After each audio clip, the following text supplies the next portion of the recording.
Hello, I am Dr. Anupam Anand, Deputy Medical Superintendent, Central Hospital Kalla, Asansol. Today we'll be discussing about diabetes and various aspects of it. So today we have a case study, and it is about newly diagnosed type 2 diabetes mellitus with high baseline HbA1c levels. Mr. AB, 45-year-old with newly diagnosed type 2 diabetes mellitus, visited clinic 6 months back with multiple risk factors like obesity, hypertension, hyperlipidemia. He was initiated with metformin with advice for lifestyle and diet modification. Recently, he visited again as a part of routine checkup. His laboratory workup showed following reports. Laboratory measurement, HbA1c 8.5%, eGFR 80 ml per minute per 1.73 meter square, LDL 80 milligram per deciliter, HDL 38 milligram per deciliter, triglycerides 200 milligram per deciliter. He was on medications, namely metformin 1000 milligram BD, lisinopril 40 milligram QD, metoprolol extended release 100 milligram QD, atorvastatin 40 milligram QD, aspirin 75 milligram QD. Upon performing the physical examination, it was found that his BMI was 31 kg per meter square, BP was 120 by 70 millimeter Hg, which was normal, heart rate 78 per minute.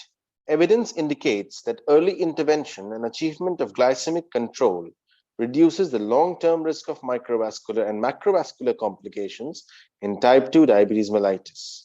UKPD has demonstrated a legacy effect of early intensive therapy because the difference in the cardiovascular event rate 10 years post-trial was apparent, even though no difference in HbA1c levels between the intensive and conventional therapy. When metformin is not suitable and empagliflozin or linagliptin is being considered as an alternative first-line treatment, initial combination therapy may be considered to achieve target more quickly, particularly in patients with high baseline HbA1c level. Early combination therapy in type 2 diabetes mellitus makes clinical sense for several reasons. First, a meta-analysis demonstrated that early use of combination therapy significantly increases the likelihood of achieving the glycemic target of HbA1c less than 7% compared with metformin monotherapy. For patients with HbA1c greater than 1.5% above goal at diagnosis, ADA and EASD guidelines recommend first-line treatment with a dual combination and an SGLT2 inhibitor as the first post-metformin treatment in patients with established CVD, CHF, or CKD. EMPA and LINA combinations with complementary mechanism and pleiotropic benefits may be suitable options across a range of patients, including those with established ASCVD or high risk, established heart failure, or chronic kidney disease due to the tolerability of the combination, in addition to the potential benefits of empagliflozin on CV and renal outcomes, and no increased risk of heart failure with either agent. According to study, early achievement of HbA1c goal less than 7% with EMPA or LINA could reach target HbA1c at 12 weeks compared to monotherapies.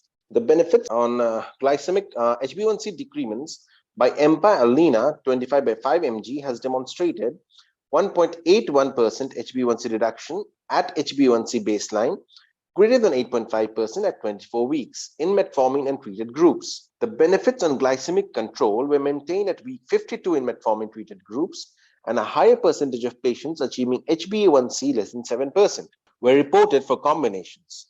The combination offers a suitable component in strategy to achieve target HbA1c without increased risk of hypoglycemia and weight gain with improvement in overall lipid profile.